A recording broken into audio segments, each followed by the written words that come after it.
Labas vakaras, jūsų ekranuose laida Ofiso dramos ir aš jos vedėja Paulina Botyriūtė. Ar žinote, nuo kokio sindromo kenčia patys sėkmingiausi? Išgirdę jo pavadinimą, tikiu, nustebsite dar labiau. Tai apsišaukėlio sindromas.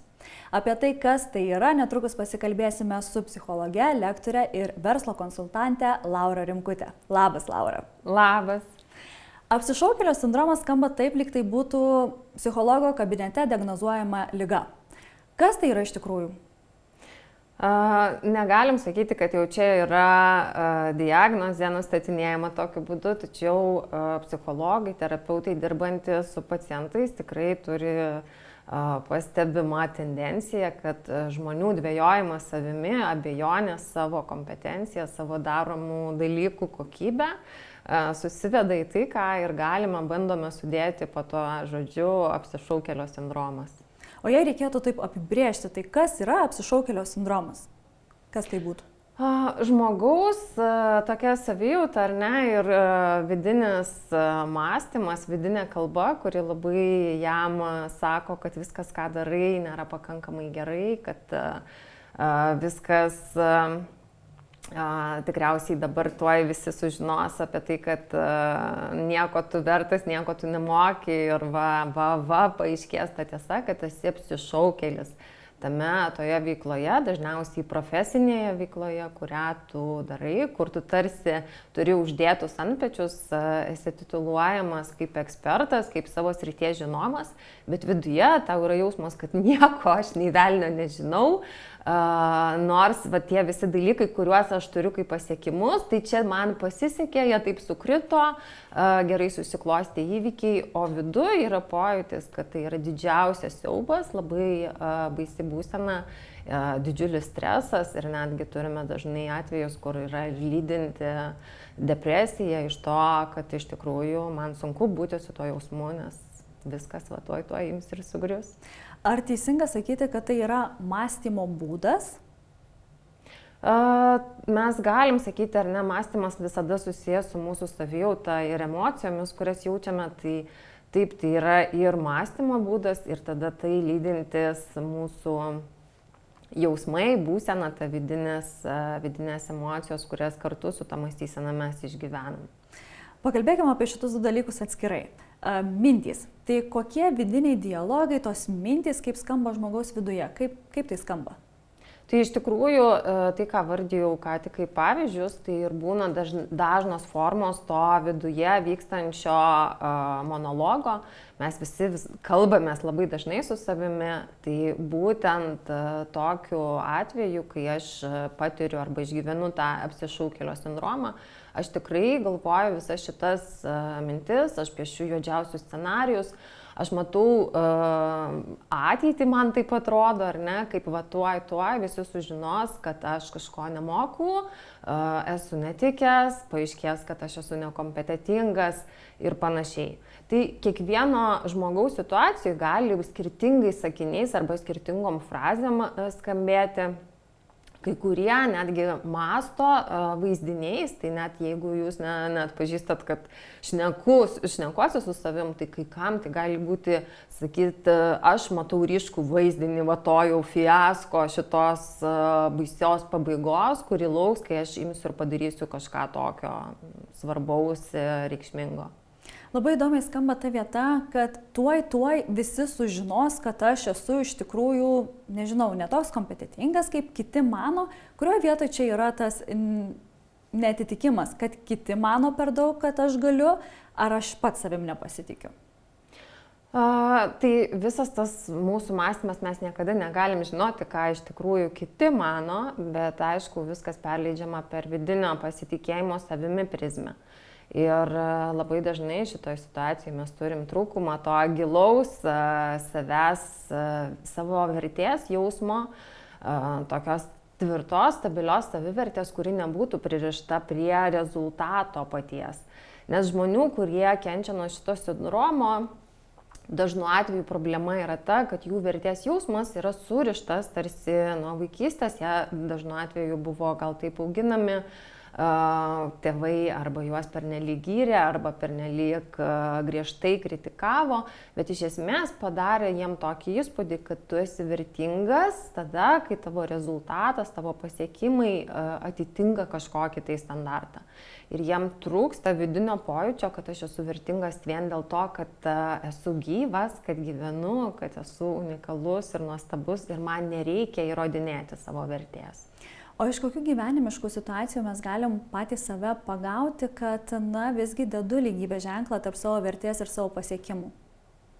Kai man kyla nerimas, nieko neveikiant, pavyzdžiui, jeigu tikrai pažįstu daugybę žmonių, dirbu su įvairiausių organizacijų vadovais, komandų vadovais ir yra daugybė žmonių, kurie jaučiasi gerai, tik tai kai yra dideliame darbų sukūry, kai jie nuolat kažką daro, kai jie dirba viršvalandžius, kai jie neturi asmeninio laiko savo. Ir kai to laiko atsiranda, juos ištinka tokia moralinė krizė, jie sako, labai blogai jaučiuosi, nežinau, aš nepratęs nieko neveikti, tiesiog būti su savimi, nes jie tarsi atsiduria akimirkoje, kai dingsta ar ne tas pagrindas, kuriuo jie ramsto tą savo asmeninės vertės jausmą. Tai vienas iš pavyzdžių bloga savijauta, kai aš nieko nedarau, mane graužia sąžinė, kad aš švaistau laiką, kas nėra visiškai tiesa. Tikiu, kad šita situacija ne vienam žmogui yra pažįstama ir tada man toks kyla klausimas, o ką daryti, jeigu taip nieko neveikiu ir kaip sugrįžti gal į savo ašį, ką reikėtų daryti tokiu atveju? Iš tikrųjų, čia turbūt labai kompleksinis klausimas, nes viskas prasideda nuo sąmoningumo. Aš tikiu, kad daugybė žmonių, kurie klausosi mūsų šitos laidos, jie jau pradeda taip atkreipti dėmesį į save ir ieško savo, ką gali pritaikyti, kas jam yra būdinga, kalbant apie šitą apsišaukėlio sindromą. Tai tas sąmoningumas ir atpažinimas yra pirmas žingsnis, nuo ko prasideda bet koks darbas ar ne, arba pagalba savo. Pagavimas tų momentų, kad kartais aš, tarkim, nebūtinai, tai nėra vienintelis požymis, kurį aš įvardijau, kad nenoriu sustoti arba blogai jaučiuosi, kai neturiu krūvos darbų ir nesu bėgime. Kartais žmonėm gali būti visiškai priešingas požymis, kaip signalas, kad aš turiu apsišaukėlio sindromą. Tai tarkime, kai aš atidėlioju daryti svarbius darbus, nenoriu jų pradėti daryti ir atrodytų tiek turiu planų, bet niekaip susirandu krūvą pasiteisinimų, kad svarbiausių savo projektų, įdomiausių tų projektų aš nepradedu daryti, nes iš esmės bijau patirti nesėkmę, bijau, kad suklysiu, bijau, kad nepadarysiu jų tobulai, netitiksiu savo paties užkeltų kriterijų ir standartų. Ir tada atrodo, kad aš, mane kamuoja tas atidėliojimas, aš save dar smerkiu ir plaku už tai, kad aš nedarau dalykų, bet kaip ir pirmuoju atveju, taip ir antruoju, atsigręžus į save, galiu atrasti, kad vis tik gal čia yra problema tame, kad aš turiu tą apsišaukėlio sindromą, turiu per aukštai užkeltą kartelę. Mane dažnu atveju galbūt lydi perfekcionizmas, noras tikrai viską daryti tobulai ir tai arba įsuka į tokius darbus, kur aš nemoku ilsėtis, nemoku sustoti ir pabūti su savimi, arba atvirkščiai bijau pradėti, nedarau dalykų ir taip toliau.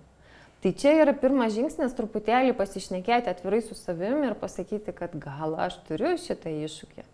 Ypač jeigu mane lydi dažni nerimo tokie epizodai, kai man nesmagu, kai aš svarbiausiuose savo tuose gyvenimo, profesinio gyvenimo, tarkime, momentuose iš tikrųjų pajuntu, kad galėčiau mėgautis, bet netgi sėkmės atveju aš savo sakau, gerai padariau, klausyk, bet galėjau dar geriau padaryti. Čia viena iš tų minčių apsišaukėlio? Taip, tai yra irgi apsišaukėlio sindromo forma, ar ne, kai aš iš tiesų netgi sėkmės atveju iš karto savo iškeliu, kad kaip ir gerai, nesusimovė šį kartą, bet žiūrėk, buvo galimybė pasiekti dar geresnį rezultatą ir čia iš karto atsiranda ne džiaugsmas ir mažos arba didelės pergalės šventimas, o vėl iš karto išlendanti saviplaka, kad tu žiūrėk, vis tiek netobulai viskas. Girdžiu, kad apsišaukėlio sindromas turi nemažai spalvų. Ar yra kokios nors, tarkim, savybės, kurias turint žmogus rizikuoja labiau, praktiškai pažinti apsišaukėlio sindromą? Tai turbūt pagrindinė savybė, ar ne, kurią dažnai aš girdžiu, netgi žmonės ją laiko kaip savo teigiamą savybę, kaip privalumu, tai yra perfekcionizmas.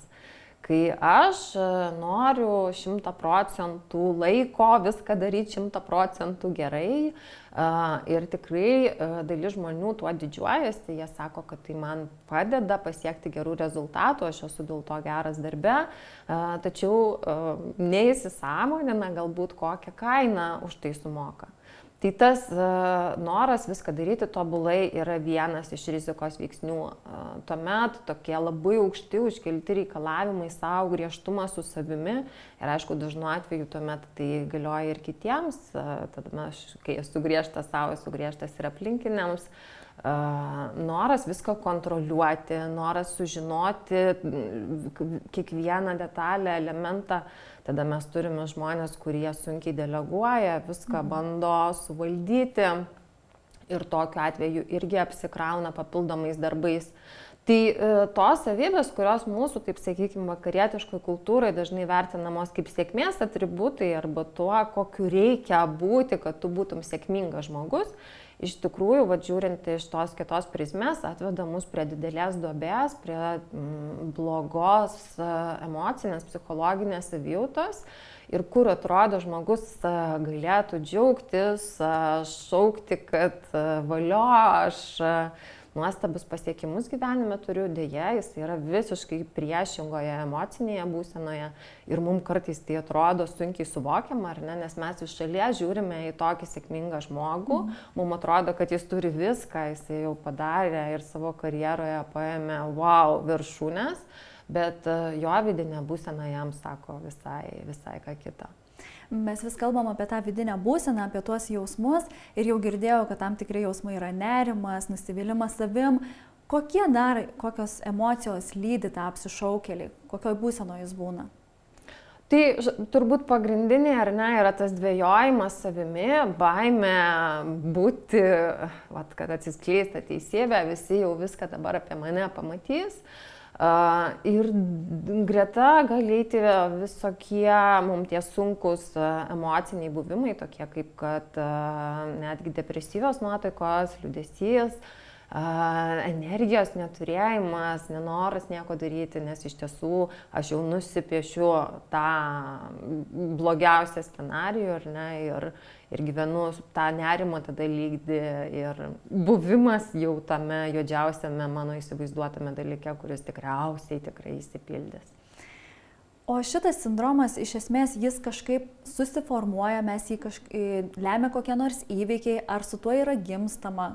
Kaip mes jį savyje išsiugdom? Turbūt negirdėjau dar tokio geno, kad tu jau genetiškai užprogramuotas gimei taip, bet daugybė ar ne žmonių dirbančių terapeuto kabinete su savo pacientais, jie vis tik dažnai prisikasta prie to, kad tavo vaikystės patirtis, tai kaip tave augino tavo šeima, kurioje tu augai, ar ne, padeda pamatus dažnai šitam apsišaukėlio sindromui, tam perfekcionizmui, aukštam reikalavimui iš savęs. Tai nutinka vienu iš dviejų būdų, kokias klaidas gali padaryti tėvai, kai jie augina vaikus. Tai viena iš klaidų yra per didelis kritikavimas to savo vaiko. Tai yra kelimas jam labai didelių reikalavimų ir labai aštrios pastabos už klaidas, jeigu vaikas ne iš karto viską padaro tobulai, arba jeigu neturi aukštų pasiekimų, o tėvai tos lūkesčius turi užsikėlę ir jie nuolat sako kritiką. O pavyzdžiui, kaip tai galėtų skambėti vaikui? Nu, aš kai girdžiu kartais iš savo draugų, netgi rato, kai jie dalinasi, kas skambėdavo vaikystėje jiem ir taip įstrigė, ar ne, ir su kuo jiem tenka tvarkytis dabartinėmis dienomis. Tai kad, pavyzdžiui, jeigu tu mokykloje gavai 9, grįžti, pasidžiaugti, kad klasiai tu vienintelis, nes visiems ten dar blogiau buvo to kontrolinio metu, o tai, ką tu girdi iš tėvų, tai tu girdi klausimą, o kodėl ne 10? Ir tada vaikas supranta, kad yra reikalavimas, kad ir kaip jam atrodytų, kad jis padarė gerai, bet tai, ką girdi iš savo aplinkos, tai kad tai nėra pakankamai. Taip. Tu galėjai geriau. Ir čia su tuo galėjai geriau yra kitas niuansas, ką dar irgi gali padaryti kaip meškos paslaugą tėvai. Tai kai kurie atvirkščiai pradeda auginti savo vaiką kaip mažą genijų. Jie sako, kad tu tobulas, tu viską darai puikiai, be klaidų, tau viskas pavyksta iš karto ir labai gerai. Ir tada jie suformuoja tam vaikui visų pirma klaidos baimę, jie tada įgauna tokį įsitikinimą, kad viskas, ką darau, man turi pavykti iš karto, ašgi genijus. Taip. Ir jeigu man nepavyksta iš karto, kas nėra ar ne normalu, nes jeigu aš tobulinu kažkokią kompetenciją, klaida, klysti yra normalus elementas tame procese. Tai kai jam yra įkalti galvą, kad tu viršiji, lenki visus kitus savo gabumais, kad tu turi tiesiog užgimtą talentą, tai labai dažnai yra išugdoma ta tokia fiksuota mąstysena, kad tau turi pavykti iš karto, turi pavykti tobulai ir vėliau gyvenime žmonės tai visiškai prislegia, prispaudžia, jie tada nebenori daryti dalykų, jeigu jaučia, kad čia bus ne tas sritis, ką iš karto pavyks. Taip, nes gal ne viską moku čia, tai gal geriau ir tada nedarysiu, nes atsiskleis, kad visi tuoj pamatys, kad ne taip, netoks ir tobulas tas mano rezultatas. Tai va tas ekspektacijos irgi užkėlimas, kad tavo gabumai yra superiniai ir tau tikrai jau sėkmė garantuota, jis irgi yra, taip sakykime, tolimajam kontekste žalojantis tą vaiką. Vienoje knygoje skaičiau, kad nuo apsišaukėlio sindromo kenčiantys žmonės skirstomi tam tikrus tipus ir ten skambėjo ir genijus, ir perfekcionistas. Ar iš tikrųjų taip ir yra? Kokie dar tipai, jeigu jų yra? Tai tikriausiai tie tipai yra imami ar ne kaip atspalviai to paties sindromo, nes mes galim savo priskirti vienus požymius labiau negu kitus, pagal tai ir dėliojasi mūsų tas skirstimas į to apsišaukėlio sindromo tipažus. Tai perfekcionistas ar ne, jau mūsų tas įvardintas noras viską daryti tobulai, tuomet su tuo tą lydintis nenorėjimas atiduoti dalykų kitiems, noras viską kontroliuoti, jisai yra viena apsišaukėlio sindromo forma. Kiti prisiima superherojaus rolę, tai yra jie labai mėgsta panirti į darbą, į patį dalyko darimą ir tą savo vertę įrodinėja ar ne būtent per tų darbų darimą. Tai mes kitą turim terminologiją, ar ne, mes kažką tai sakom paprasčiau, šitas tai darboholikas. Nes pagrindinis požymis, kad tada tas žmogus iš tikrųjų jis yra nuolat dirbantis, nebeturi asmeninio laiko, būna atsisakęs savo hobių, savo laisvalaikio pomėgių ir tikrai savo vertę tarsi įrodinėja per tai, kad aš turiu būti tas superherojus, kuris darbe iš kolektyvo visus išgelbės, visus ištrūks tuo savo didžiuliu nesibaigiančiu darbu. Tačiau kitais atvejais mes turime tuos užsigimusius genijus, ar ne, tuos, kur kalbėjau nuo vaikystės įsitikinusius, kad jie yra tobuli. Ir tada žmogus bijo suklysti, bijo dalykus daryti, kur jam reikės užtrukti ilgiau, kad jisai pasiektų rezultatą, kad jis išmoktų kažko naujo. Ir jam tada daug baimės kelia, jis irgi gali nenorėti daryti visiškai naujų, augti naujose sritise, auginti savo kompetencijas, jeigu ten yra grėsmė, kad atsiskleis, kad aš netobulas. Dar ką mes galim čia turėti iš tų skirtingų tipažų, tai gali būti tas vadinamas solo žaidėjas, kuris mėgsta viską daryti vienas. Ir šitas jausmas ateina iš to vidinio noro įrodyti, kad man nereikia niekieno pagalbos. Jeigu aš nežinau, tai aš jau tikrai nepaklausiu savo kolegų, kaip tai daryti, neparašysiu pagalbos iš komandos narių, kad žiūrėkit, man kažkas nesiseka, nes aš turiu įrodyti, kad aš viską sugebu ir viską padarysiu. Tai tas noras viską daryti pačiam, nepriimti pagalbos iš šalies, irgi yra tam tikra apsišaukėlio sindromo forma. O kokia ta vidinė priežastis, jeigu aš noriu viską daryti pats, vis tiek yra vidinė priežastis, kad tada nesiskaitys tas mano pasiekimas, ar kur čia slypi šaknis? Taip, nes jeigu ateina man pagalba ir ateina žmonės, kurie gali man kažkurią darbo dalį padaryti geriau negu aš, tai juk savotiškai rodo tuomet, kad aš nieko vertas, nes nemoku padaryti pats tų dalykų. Ir net tada, kai žmonės yra įsprausti į kampą, kad vis tik jiem neišeis padaryti, vieniem reikia pagalbos, jie tada sugeba tą pagalbos prašymą pateikti ne taip, kad man reikia pagalbos, bet jie tada sako, žiūrėk, čia šito projekto reikalavimuose yra, kad ir jūs ten turit kažką daryti, tai man šiaip kaip ir nereiktų, bet čia dėl tų formalumų. Tai kitiems žmonėms tai duoda irgi nelabai smagų jausmą, turiu omeny, su tokiu solo žaidėju sunku dirbti komandoje, nes net jeigu tu ir prisidedi ir darai, tai neįvertinamas gali jaustis, nes tau nepadėkoja, nes tam žmogui tai yra per sunku padaryti, nes tai atima jo asmeninį vertės jausmą. Kiek daug spalvų ir man natūraliai kyla klausimas, ar tada yra koks nors vienas universalus būdas, kaip tvarkyti su šitais jausmais, kurie gana dažnai būna nemalonus, ar vis tik kiekvienam žmogui tai yra skirtingi metodai veikia ir reikia ieškoti savo tinkamų?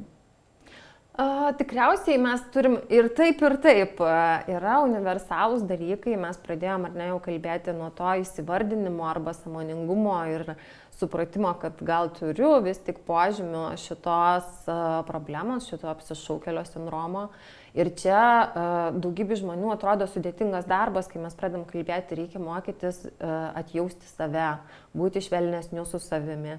Daugybė tai skamba kaip kažkoks kosminis darbas, ką čia turėčiau daryti. O ką iš tikrųjų turėčiau daryti, nes skamba tikrai labai taip filosofiškai, kad čia atjausti save. O kaip tai atrodo praktiškai? Atjauta savo, jinai praktikuojama tokiu būdu, kad kai tu turi blogą rezultatą, arba kai tu esi labai prastoj savijautoje, arba kai tau nepavyko padaryti to nuostabaus dalyko, tu iš tiesų išmoksti priimti ar ne tą jausmą, kad aš dabar labai blogai jaučiuosi. Pasakyti savo, nes tai yra viskas, tai yra vidinio monologo forma, ar ne? Pasakyti savo, kad aš nesu vienas, aš nesu pirmas planetoje, kuris atsidūrė tokioje situacijoje. Priimti tą bendrą žmogiškumo dalyką, kad tai yra buvimo žmogumi patirties dalis, kad praeiname mes visi per šitą kelią ir tai yra natūralu, kaip ir klaida yra natūralu, klydimas nereiškia, kad aš silpnas arba nevykėlis, o tai yra tik parodymas, kad tai yra gyvenimo dalis ir dedu pastangas, vadinasi, klystu, vadinasi, augau, turiu galimybę augti. Ir tuomet tas kalbėjimasis, kad tai nereiškia, kad tu nevykėlis, tai nereiškia, kad tu niekam tikęs, nieko vertas, o sakymas savo tokių dalykų, kuriuos tu sakytum mylimam žmogui, tam, kuris iš tikrųjų tau labai svarbus. Nes kai tam žmonėm aš užduodu klausimą, o ką tu sakytum, tai aišku, kad žodynas atsiranda visiškai kitas. Tu sakytum, daug švelnesnis. Taip, tu nekreip dėmesio, čia nieko nereiškia, nesirūpink, viskas bus gerai. Bet kai tuos pačius dalykus reikia pasakyti savo, daugybei neapsiverčia liežuvis, nes mes tiesiog nepratę to daryti. Mes labai griežti savo, sakom daugybę kritikos ir lygiai taip greitai uždedam tą nevykėlio etiketę, apsišaukėlio, kad va, aš niekam tikęs. Laura, o ar yra buvusių apsišaukėlių, ar vis tik jeigu jau turi šią gyvenimo dovaną, tai gali visais šitais būdais reguliuoti intensyvumą, kaip aš jį išgyvenu? Žinoma, kad gali lipti iš to ir susitvarkyti su tuo sindromu, labai padeda ėjimas ar ne pagalbos. Jeigu aš jau nutariu, kad tai man trukdo, aš galiu eiti pas terapeutą. Kitu atveju aš lygiai taip pat galiu užsiimti pats. Mokintis kognityvinės psichologijos principų, mokintis keisti vidinę kalbą, mokintis suvokti, kad tos mintys jos yra netikros, neatspindi tikrovės, jos tik atėjo man į galvą ir kelia visus šitus jausmus. Tai yra tokia branda, ar ne, asmeninio tobulėjimo kelyje. Laura, ir visai pabaigai, taip, žinau, kad esi pasidalinusi ir kad kartais ir tu išgyveni šituos jausmus. Koks tau toks vienas pats svarbiausias būtų patarimas, kas tau labiausiai padeda tvarkyti su apsišaukėlio sindromu? Man tikriausiai labai padeda mintis, kad tai, ką aš dabar galvoju, praktiškai galiu būti tikra, kad tai nėra objektyvus realybės atspindėjimas. Kad ir kaip man atrodo teisybė, man dažnai būna, kad aš einu vesti mokymų, galvoju, visi ir taip viską žino, aš nieko naujo neturiu ką pasakyti. Tiesiog ateinu su tokiu jausmu, kad nieko vertas čia tai, ką aš darau, ar ne. Ir tada aš viduje stengiuosi sakyti, Laura, stop, tu turi daugybės metų patirtį, tai kad tu dabar galvoji, praktiškai gali būti, kad nėra teisybė. Ir man tai yra pagrindinis dalykas, kuris padeda nusiraminti, supratimas, kad ta mintis nėra tokia jau tikra, kaip jinai atrodo. Ačiū už pokalbį. Šiandien tai buvo viskas, ką mes kartu su Laura spėjome jums papasakoti. Susitikime prie ekranų kitose Ofiso dramų laidose. Iki.